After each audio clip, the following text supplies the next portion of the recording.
My name's Pat Michaels. I'm the Chief Learning Mechanic here at Great Circle Learning.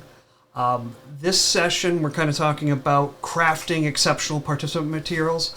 I actually did it last week live in Orlando at the Training Magazine Network conference.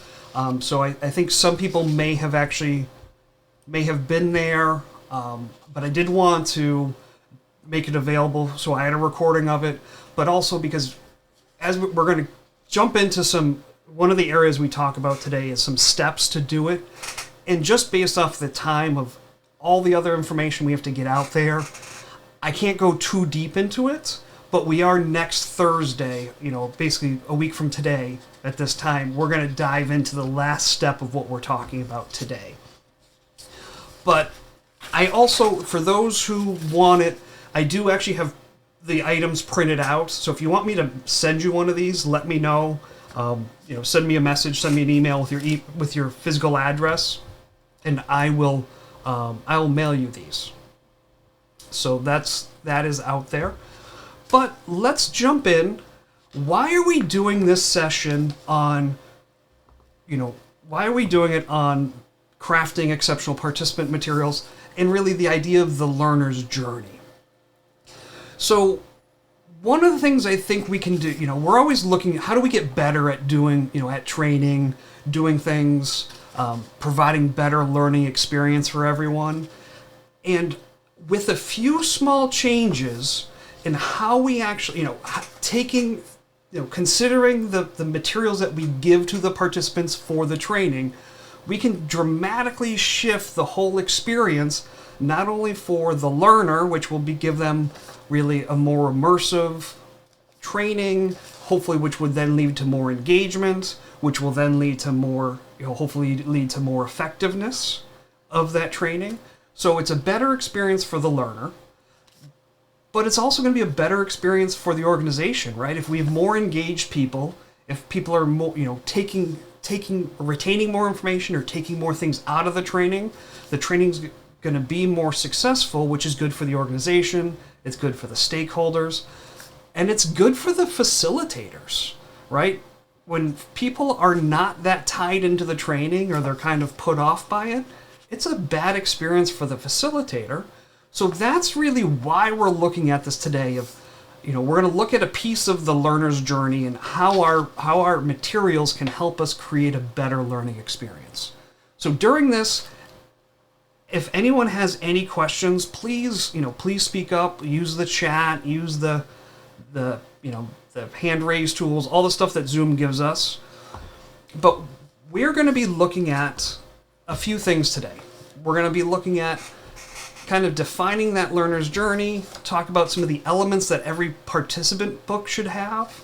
We're going to look at a couple activities. So we are going to need some, whether you turn on your microphone and speak up, or at least use the chat and some of the hand features in the guidebook or in Zoom. We're going to do that. We're going to talk about some very simple steps to help us with training.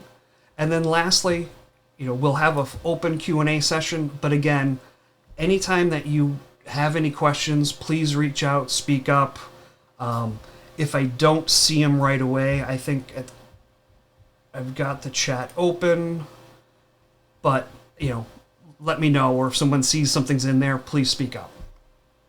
All right, with that being said, let's get back into it. All right.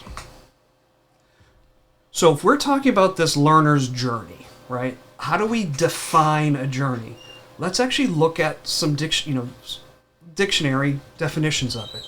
And so this is actually coming from the Cambridge Dictionary. All right, so first line within this is, it's the act of traveling from one place to another.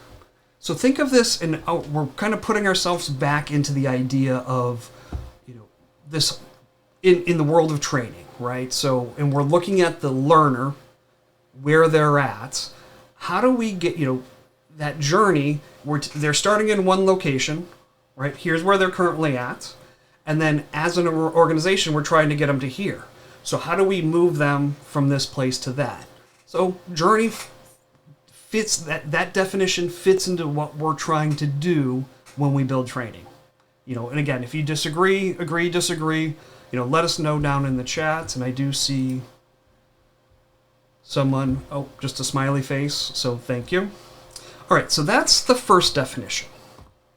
Second definition, according to Cambridge Dictionary, basically it's a set of experiences that change a person. Again, when we're looking at this, defining the learner's journey, that's really what training was trying to do, right?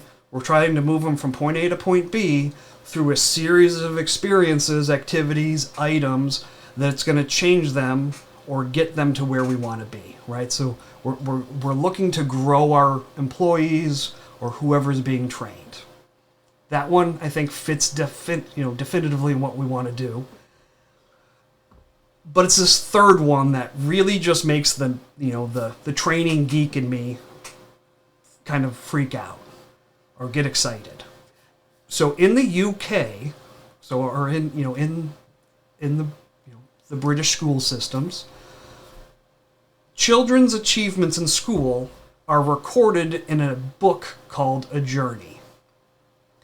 So this, if we kind of look at all three of these together, right, we're trying to take our learners from one location to another, right, through a series of experiences that are helping them grow.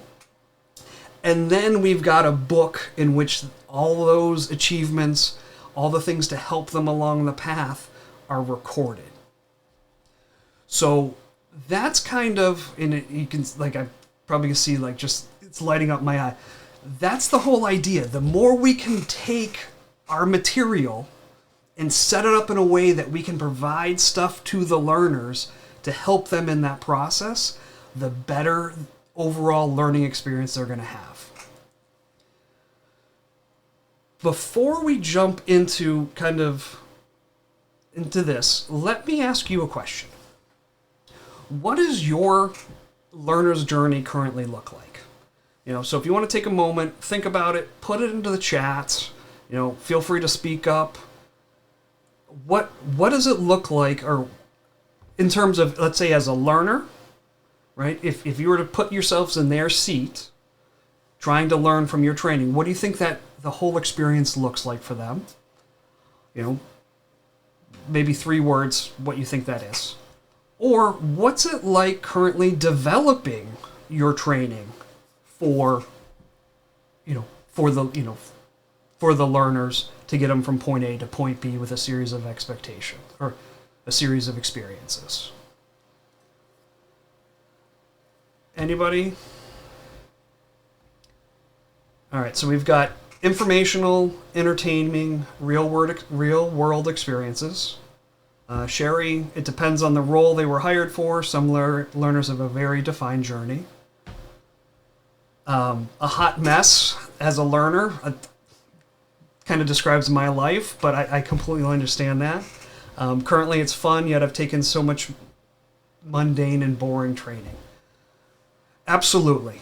One of the things I feel like, if you kind of go into Greek mythology, think about Sisyphus was punished in one of the layers of hell, and every day he had to roll that boulder up towards the top, and it would always roll back. And so consistently, every day, he is rolling the boulder up towards the top, and it's coming down. Some of our learners feel that way.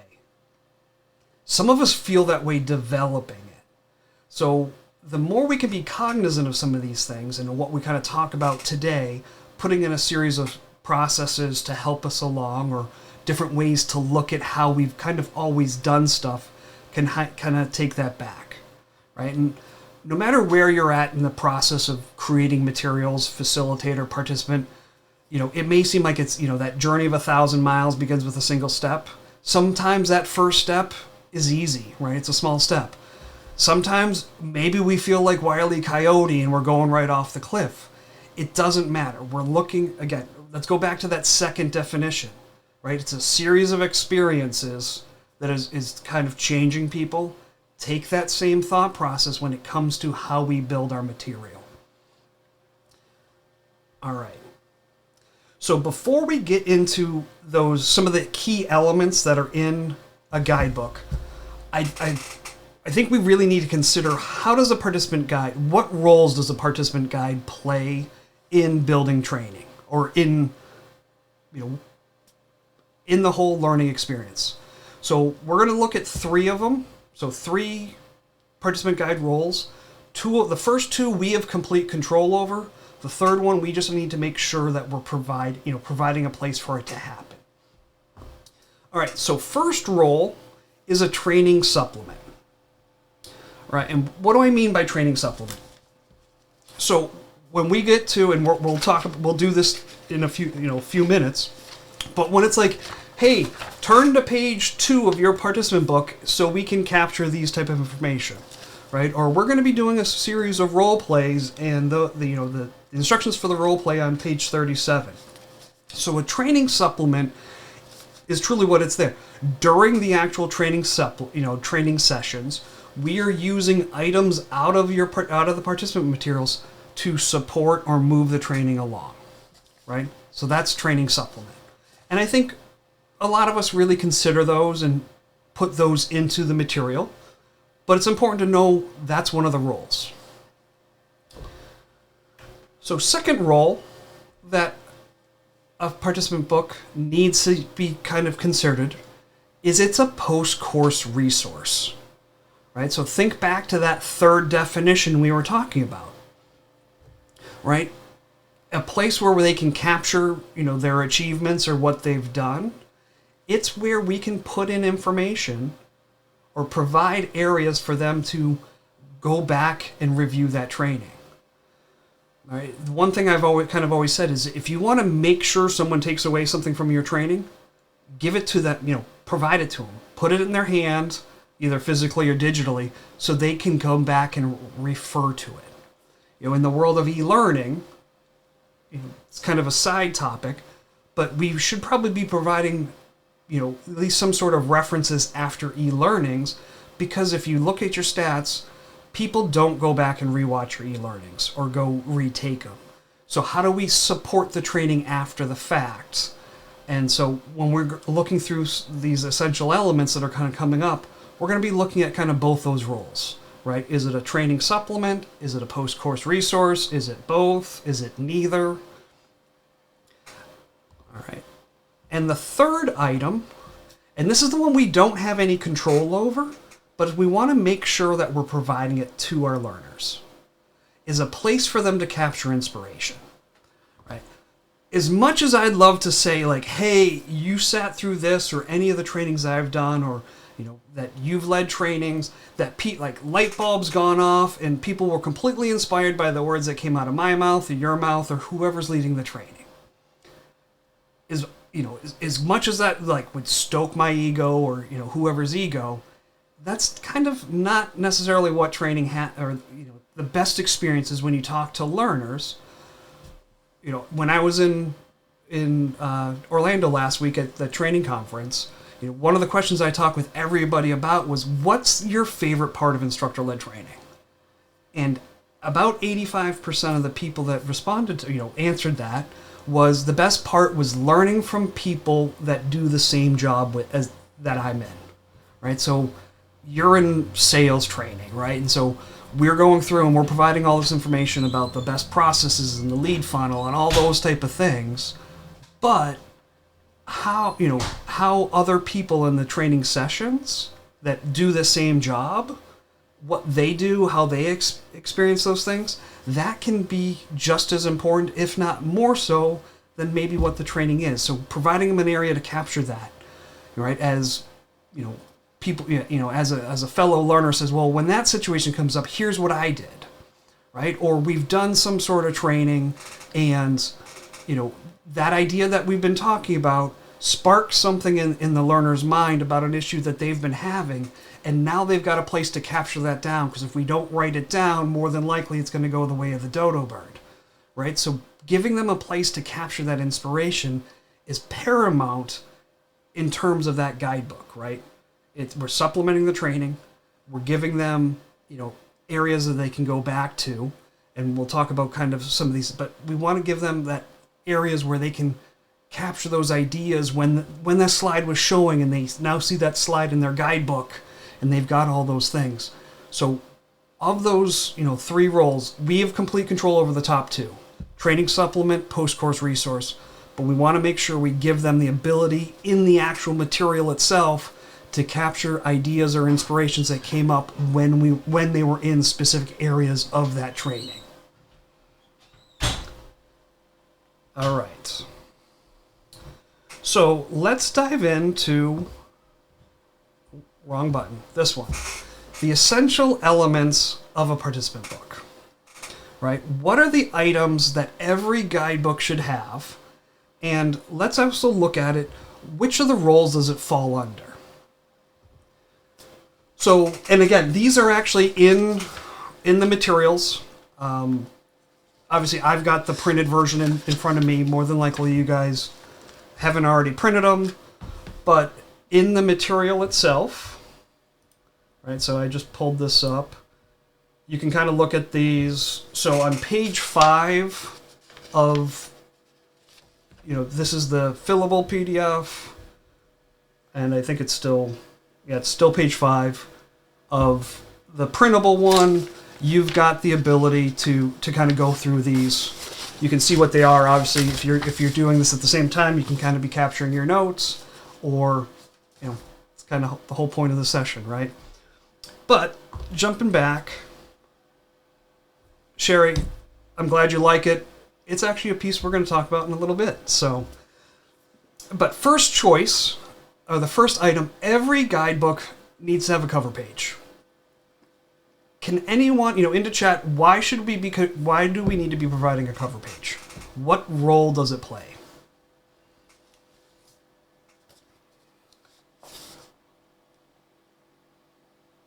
All right. First impressions, absolutely. It allows us to provide our branding. It's also, think about, it gives us that sensory recall. It lets the learner know what the topic is about. Absolutely. It is it's a visual reminder of the training that they just did. I would also put in this cover page, I would put in the file name itself. Right? So on those two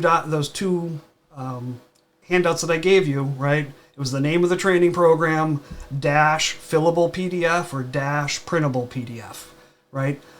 Someone could search through their files and easily find that training program, right? Or whatever it was. So we just want to be consistent in these. But this is really, to me, it fits both roles of a training supplement and a post-course resource. For me, leaning heavier towards that post-course resource, but include them. It's going to be helpful. After that, every document should have an acknowledgments page. In this case, so this is, the first, after you get off the cover page and the handouts that I gave you, this is where we can put in copyright, legal notices, compliance notices. I put in, how to connect with me on LinkedIn, or how to, subscribe to my YouTube channel. Those type of things I put into this one. But it could be, where you stand in in a series of training. If this is part 2 of a 6-part training session, it could be that. Like I said, compliance, legal notices. So this really is more going to be a post-course resource. Because my guess is during the training, if there were specific compliance things, we'd be talking about those as well. But here's really to support it after the training has happened. You open up a hardcover book, you open up any type of printed book, there is a page of, copyright and legal notices, all those type of things, printing dates. You've got all of this. When was it last revised? So don't skimp on this.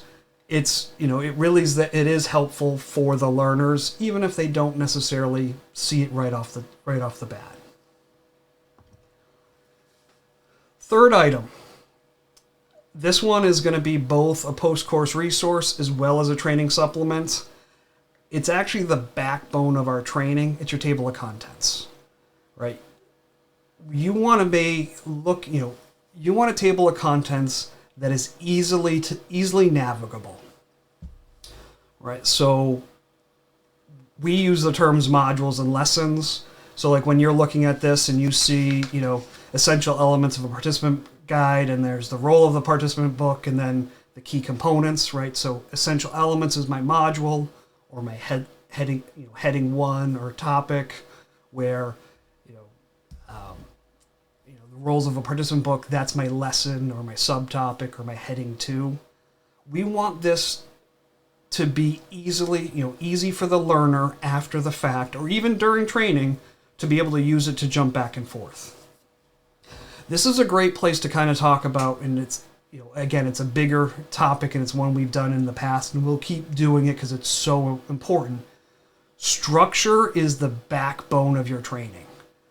The more you can dial in that structure that makes sense to your learning objectives, to navigating the training, the more successful your program's going to be.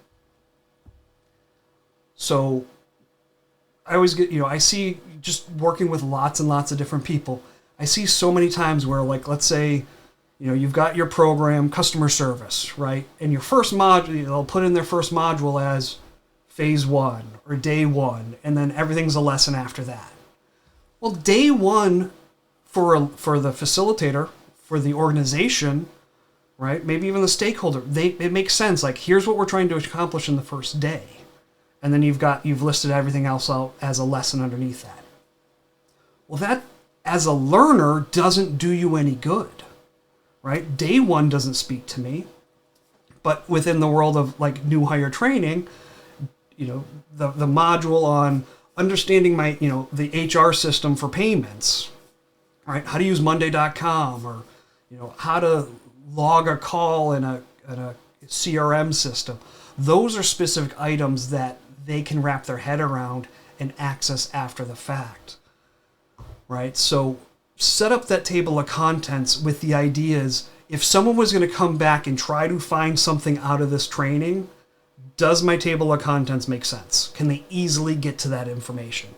If it's something, right, like we all know that we shouldn't use acronyms until you already establish what that acronym means.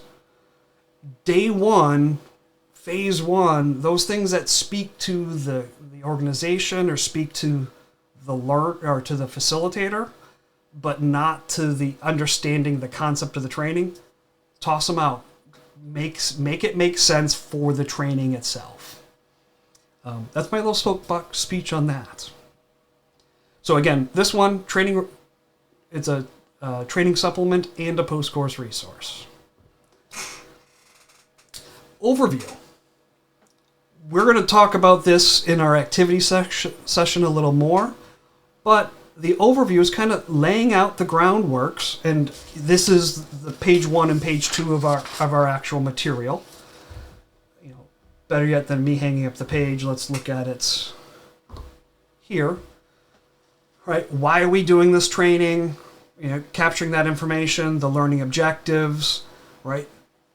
Giving the learner a space to understand, maybe prior to training, what they're getting into. Why are we doing this? What are my objectives?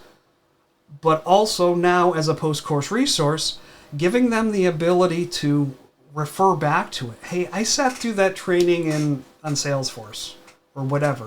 Why were we doing this? Or what were the objectives I was trying to get out of it? They can go back and they can quickly reference that. So I would definitely make sure every one of my guidebooks has these. And again, we're going to talk about this in the activity section in more depth. In your guidebooks, you definitely want to provide slides and images.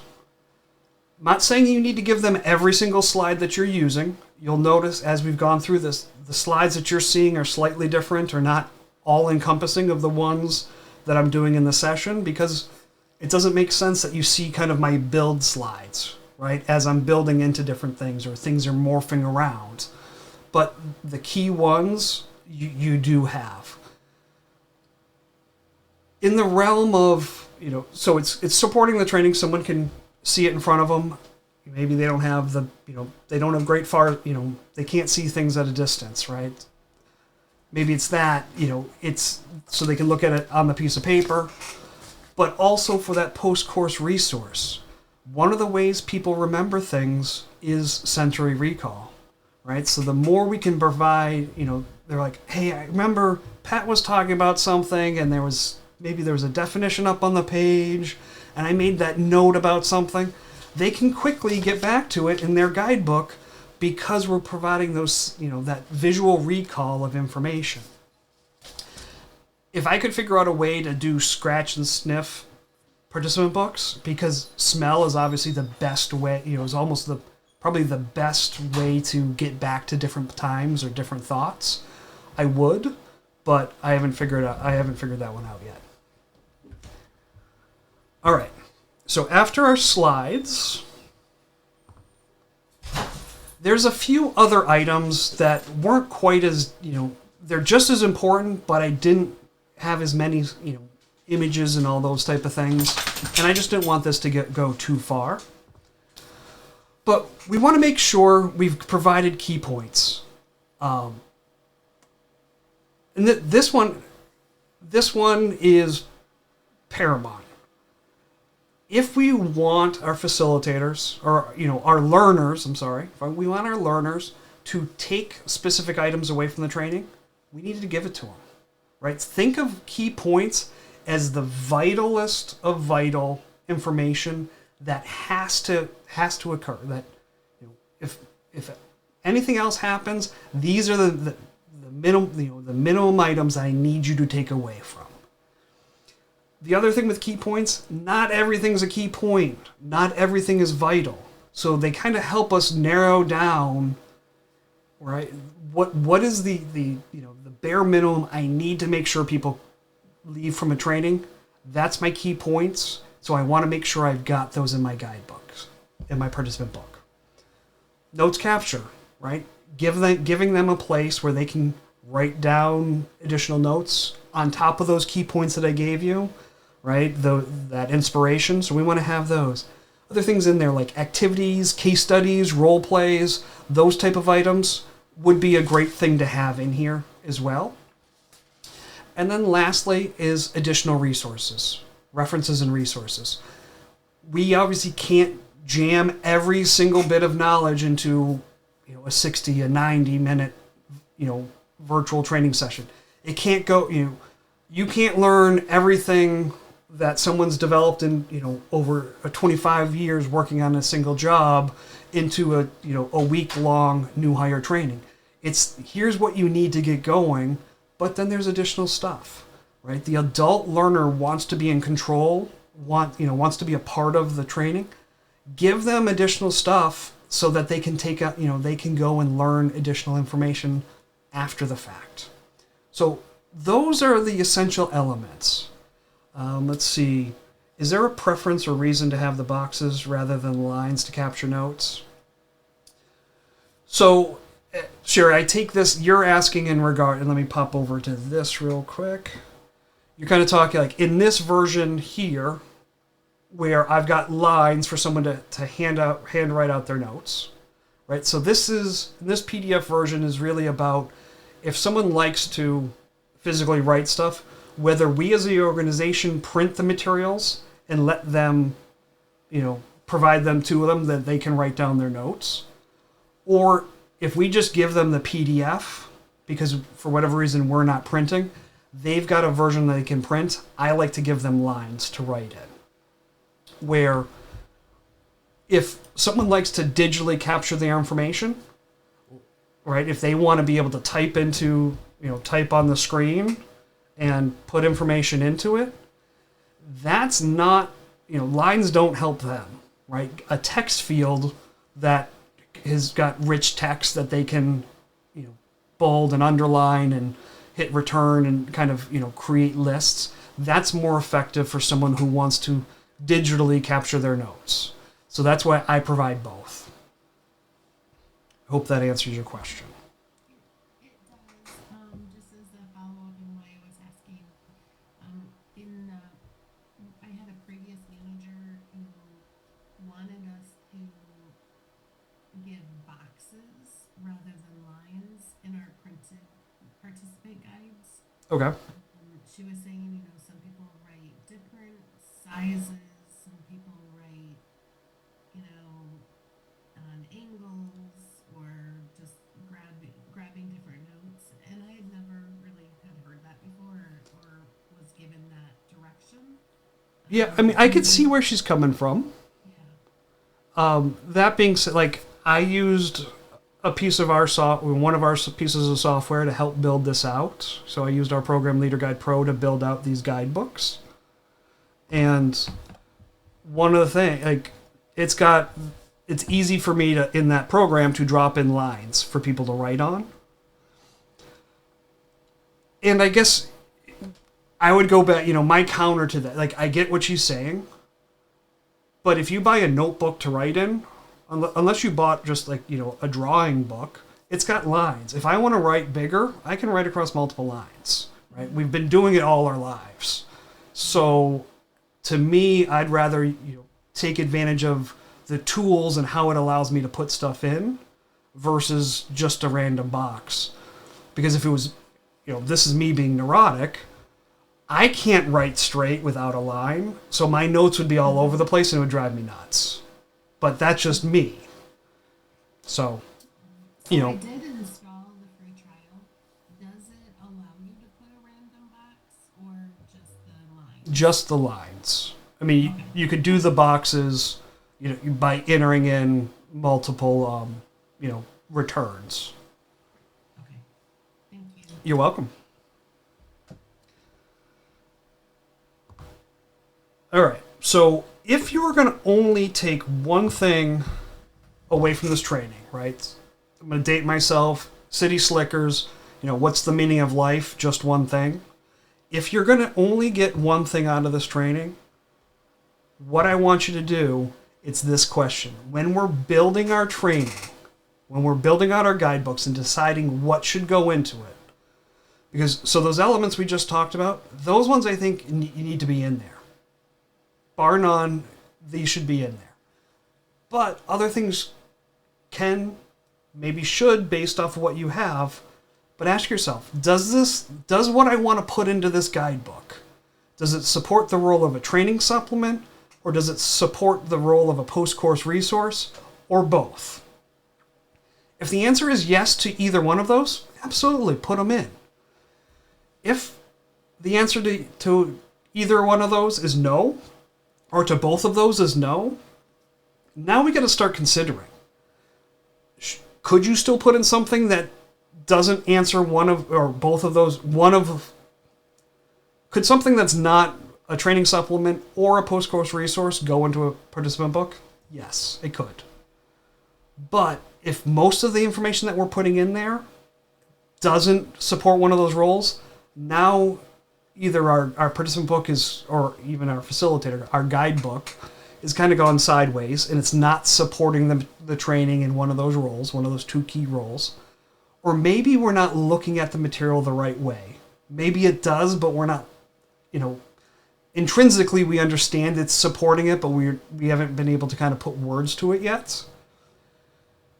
But it's one of those ones, like 90% of the time, it needs to definitely fit one of those items. If it doesn't, we need to look at it. We better be able to explain it. So that's, again, if that's the only thing, make sure when we're choosing what we put into a guidebook that it's supporting one of those two main roles, right? Because we can control training supplement and post-course resource.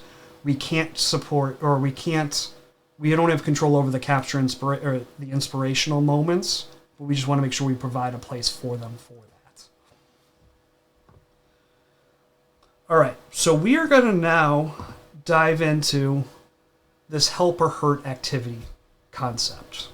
So what the idea here is, and maybe this is a good place, we'll use like thumbs up or thumbs down on the chat feature or the reactions.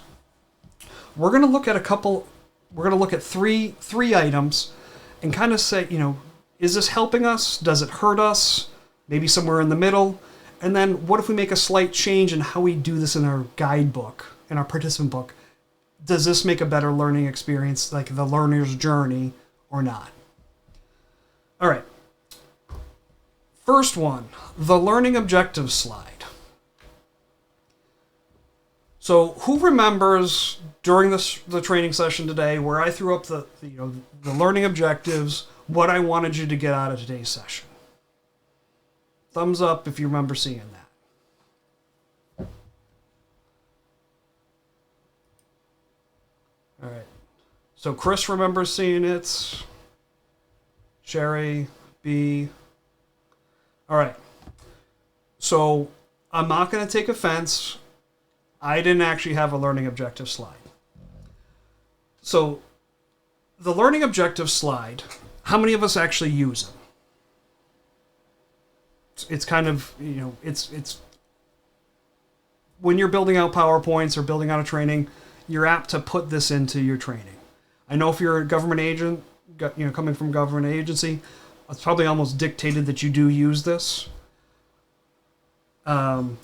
Not so much, more of an agenda. Okay, so B, you're right on. This is where we're going to be looking at. So when we use learning objective slides, what tends to happen? The facilitator, most of the time we want our facilitators to be, unless it's something regulatory, we want them to be able to speak from their own voice. We give them a slide like this, what's going to tend to happen? That they're going to turn around and start reading, after this training, we hope that you're going to get blah, blah, blah, blah, blah, go through all of that. So they either read it to the learners, or they'll be like, here's the learning objectives, take a moment, read it. The learner is, more than likely, if they could, put their head on their desk, right, or wherever they're at. The eyes start to glaze over. This doesn't drive excitement about the training, right? Learning objectives, this is what the organization or the stakeholders want you to get out of the training. If you remember what I did, I showed you an agenda, and then we talked about why are we doing this training, right? I talked about why it's important to the learner. Why is it important to the organization? Why is it important to the facilitator? Right? We kind of talked about all of these items. So, what happened during the training itself? You see the agenda, right? We're going to be talking about, the definitions. Here's the elements. We're going to do this. We're going to have a Q&A. If you had breaks, if you had lunch, like the things that speak to the learning process, what they're going to be going through, speaks more to the learner themselves. Now, in the actual guidebooks, right, so in that guidebook, right, I give you, why are we doing this training, right? I wrote that down. I gave you the objectives. So the learners get the objectives. They can see why the organization wants you to do it. They can see why we as the organization think it's important to them, why it's important to the organization, why it's important to the facilitators, the stakeholders, right? How we capture that why. But then notice underneath the why are we doing the learner's journey, and again, this is on page 1 and 2 of the materials. After saying why are we doing this training, right? And we're talking to the persona, right? The learning persona that's in that training. But I could Chris can come in and write down why he's excited for this session, right? Or with the learning objectives, right? Here's everything we want you to get out of this. But Beth could go and write down what does she hope to get out of this class. And now after the training, in a bigger session, right, where we're going to be doing, we have an introduction, kind of we go over some of this, and now we're going to have like an icebreaker activity, and people can come, and maybe you're doing like that, everyone makes a different cow or animal sound until you match up with people that are making the same sounds, and you introduce yourselves, or whatever the activity is. They can then talk about, quickly why they're excited for the training. Now, because they've put a voice to why they're excited for that training, they have a better chance to be more engaged. And a more engaged learner tends to lead to a more effective training because they're paying more attention because they're trying to get something out of it, right? Or they've put a voice to their excitement. In terms of the learning objectives, right? When we ask them, prompt them, What do you hope to get out of this training, right? So we talked about excitement. We now talked about why they're trying to do it, and they've captured that. Maybe as we're wrapping up a training session and we're in that, the summary, and we're kind of dialing it all in, I could, hey, Sherry, what did you say you were hoping to get out of this training, right? And now she could bring that up, and now we could circle back to, she could see whether she got it or didn't, or now we know where we need to follow up on stuff. So these items, when we add them into our participant materials, with then some prompting areas after the fact, can help support our training to build excitement and engagement. But it can also see where, what people were hoping to get out of the training and maybe support what we've been doing, or we see maybe where we need to make some changes in subsequent ones, and then, provide additional support to the people who were in the one that we currently were in. So it's a very powerful tool, but, and it's not a lot of work. It's just something that we need to take a little bit more advantage of. So Jeff, right, when we build the leader guide, it's from the perspective of what we as instructors want them to get out of the training, right? Same with the organization. It's what we want them to get out of it. We build it for our benefit, the organizational's benefit, right? It's why. So we need to personalize it for them, and getting them to talk about it, so much more powerful. All right.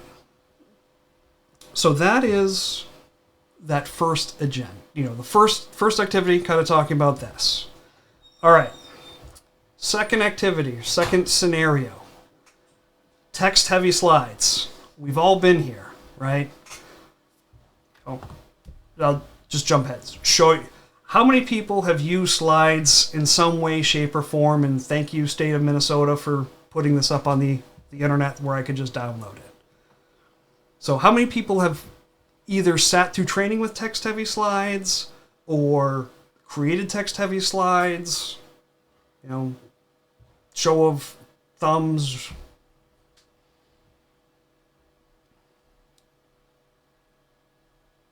All right. We've got several people saying it.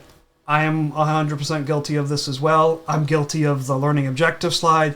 There is not much that, wrong things to do that I'm talking about that I haven't personally done. Let's be honest, I've done them all.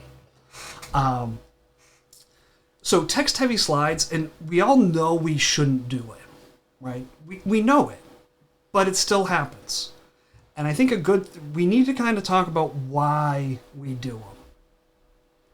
Right? And obviously, everyone's got to have their own opinions. I think the majority of the reasons why we build text-heavy slides, there's a couple, right? We have a subject matter expert who's building the material, and they don't know a lot about, actual training or how to present materials, so they type everything they know on the slide.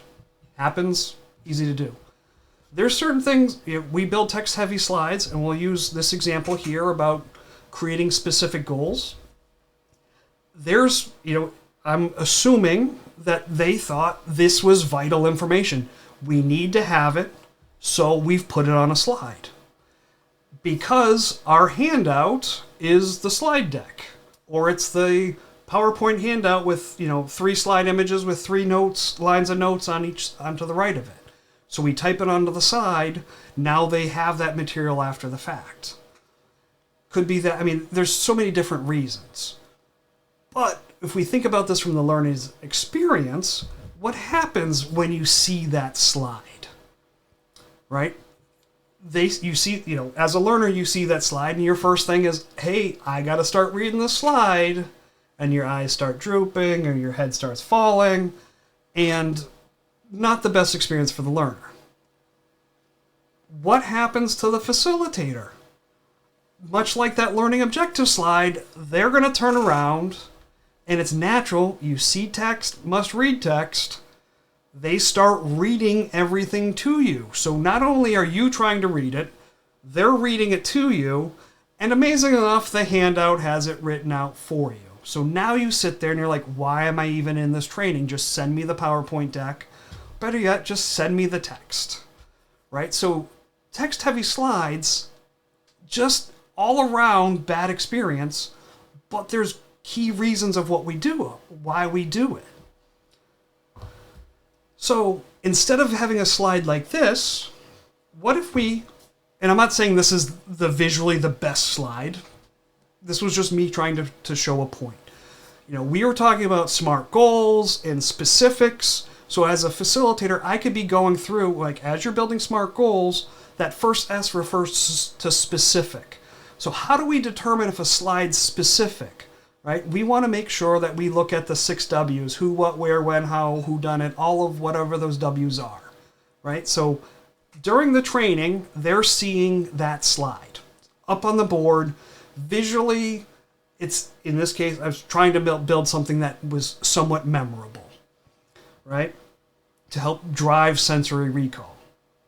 But in the guidebook, they're seeing the slide plus what I think is the vital information that they need to take away from it was to determine if whether it's specific, ask these specific questions, right? So now I know for a fact when we walking away from the training, they've got a sensory recall item about specific.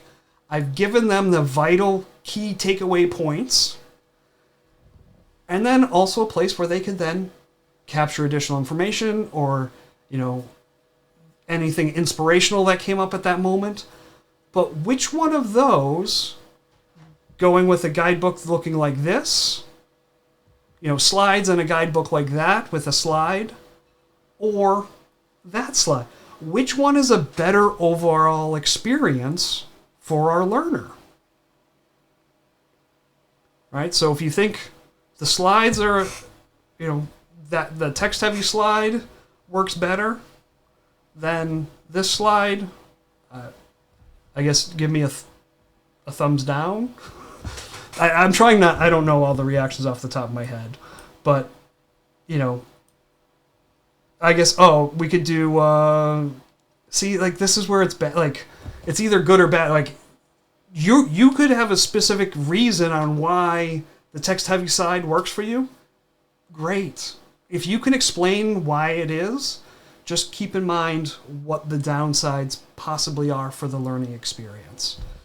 But that's the idea. We want to use this guidebook, that participant guidebook, to not only support the training during the moment, but give them something they can go back to. And I know for a fact this is going to, I've given them those key points. It's not in a slide. It's, it's in the book. I know they're walking away with that information. Where if I just print them out the 3 slides, the 3 notes, more than likely as they walk out, it's going in the recycle bin and they're not coming back to it. All right, so we're up to the 3rd scenario, and I know we're coming up on time, but how participant materials are provided. So let me ask you a few questions. So in your current model, when you build training, how do you provide materials to your learners? So let me see the, let's see the red X, the circle with the red, or the red circle with an X, if you don't provide any type of handouts to people right now.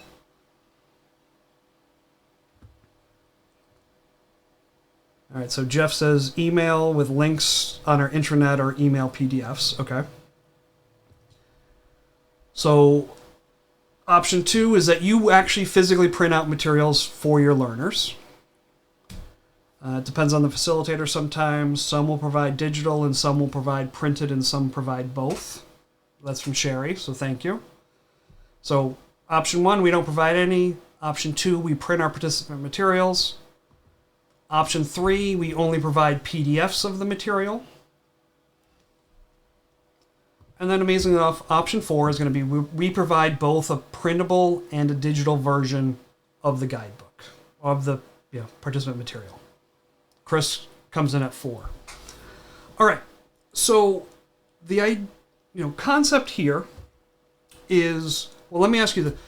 How many people, and this one, out of, I think we've got about 8 people here right now.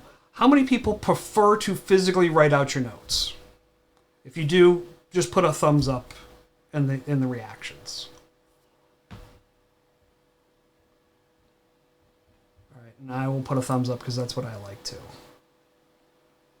All right, so looking at this, 2 people like to physically write them out. Use the red circle. I mean, not the red circle. The green check mark. If you like to have a digital where you can type on the page.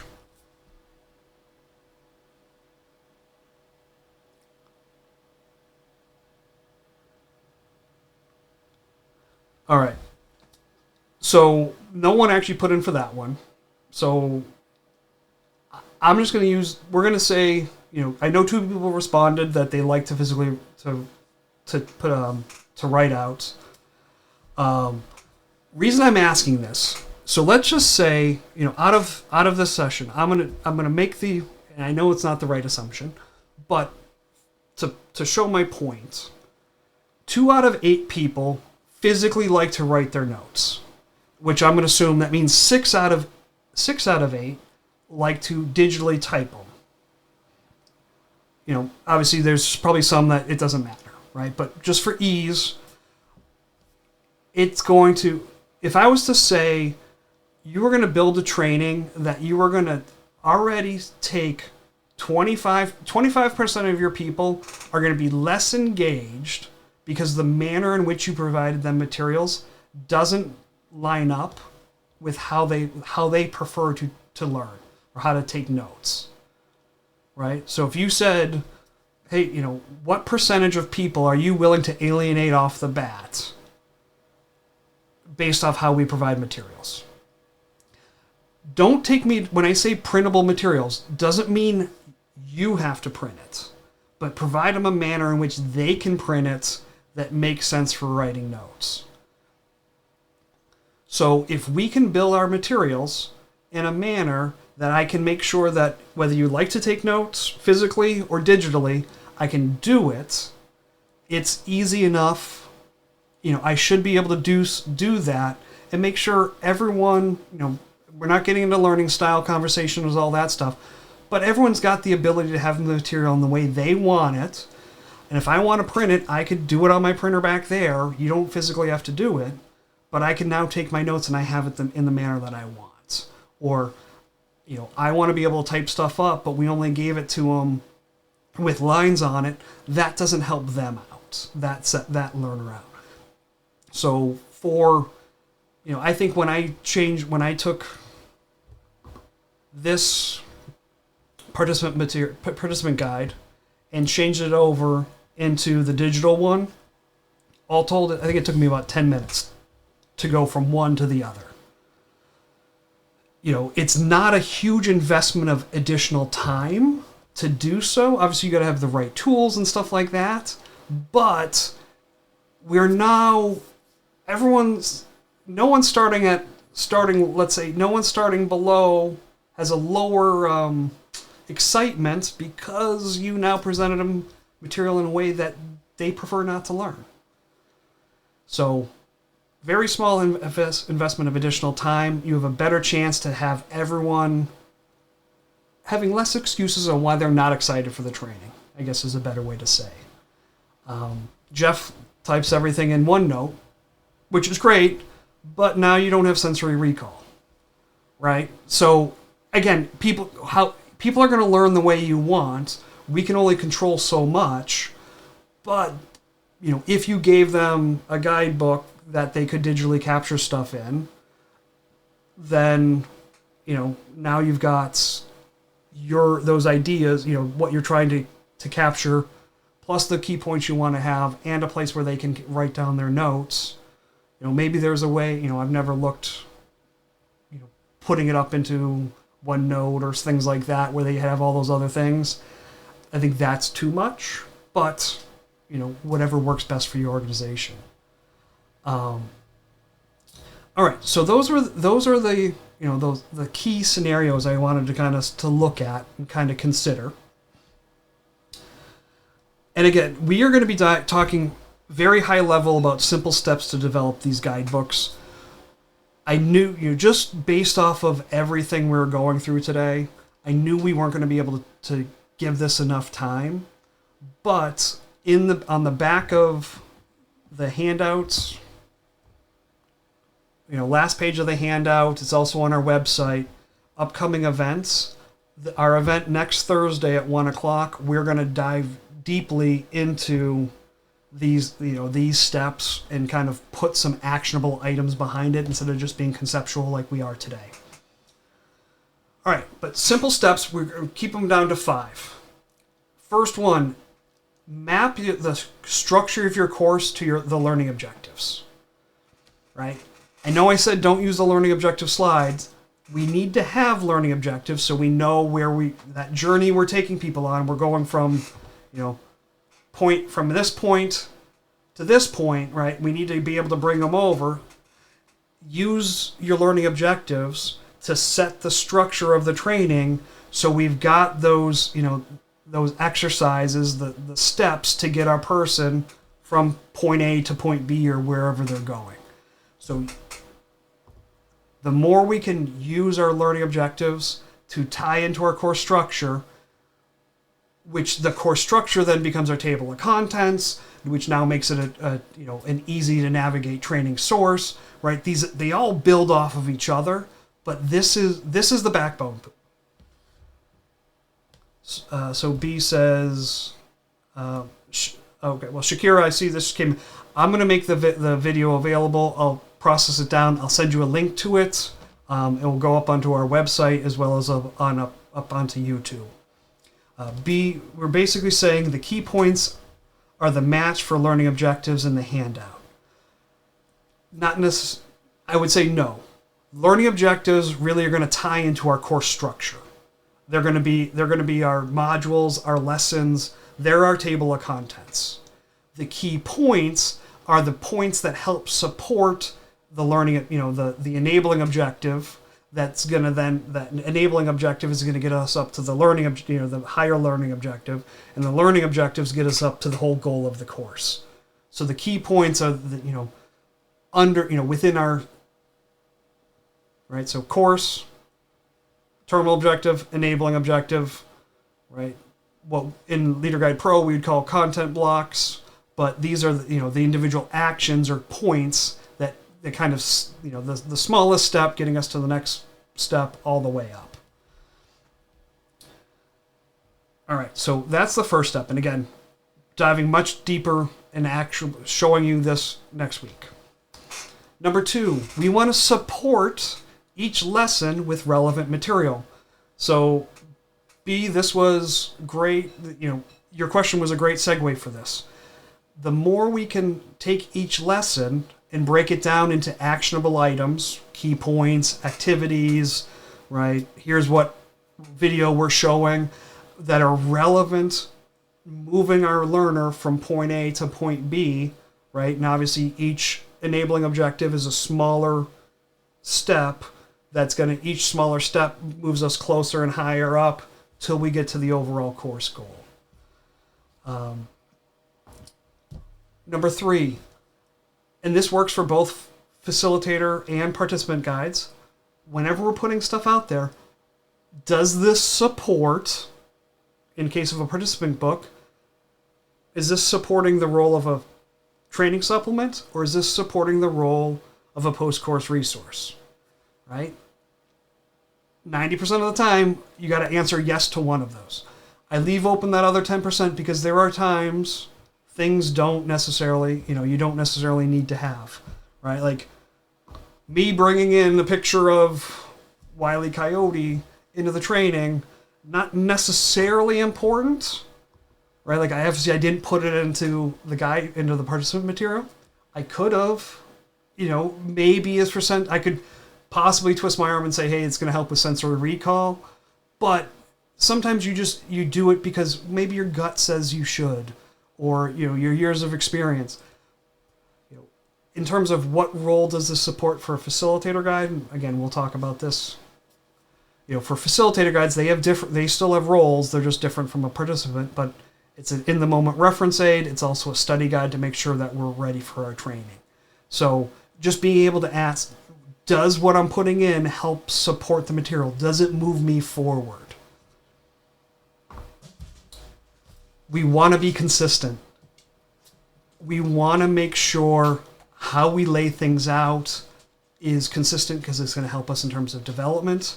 For the learner, they know what to expect. Hey, I'm using this as a post-course resource. Let me use that table of contents because I know it's laid out in a manner that kind of walked me through the training. I can quickly jump to what I need to. Or I know I always have the ability to capture my notes, in a third column, that because that's how we chose, you chose to lay out the books. They know where they can go and to find stuff. But the more we're consistent, the easier it is for us as developers, us as facilitators, us as learners to get to the relevant information. And lastly, we want to make sure that we're using the right tools. Just to kind of, look at this in on the last page of the guide. Well, it's the second to last page of the guidebook, where we talk about additional resources. There's a best practices area, but number 5 was use the right tools, and I kind of broke it down by kind of role. And these are the tools that I use. So for instructor-led and virtual instructor-led training development, Leader Guide Pro is number 1 tool that I use. Right? I use our learning design tool really at the design phase. I use Microsoft Word on its own, Adobe Acrobat. There's little tools. Those are probably the 4 ones, but Leader Guide Pro being number 1. But you're going to find the tools that work right for you. Right? For subject matter experts, tools that we see being used all the time, our tool AuthorTech, which is phenomenal for subject matter experts. Depending on how deep they go, some will use Leader Guide Pro, Microsoft Word, PowerPoint. The tools that work best, but you want to make sure if you're giving stuff out to subject matter experts that are then coming into you for development purposes, that you don't have a huge hurdle on how they provide information to you and into the tools that you use to then build materials, build visuals, or whatever it is. You want to make that as seamless as possible. For image creations, the big ones that I use, PowerPoint, Canva, and Adobe Illustrator. But again, find the right tools. And again, we'll look at all of these on next Thursday. But with that, those were the big items that I had. I know several people had to jump off already. But let me open this up. What do people have? Oh, wrong one. What questions, what answers can I help you with?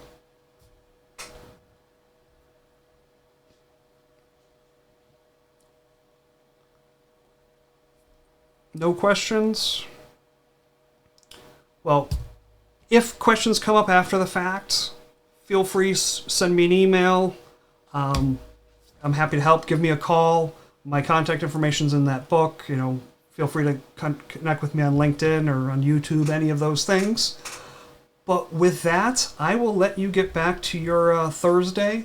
And I hope you have a great day. All right, see you soon.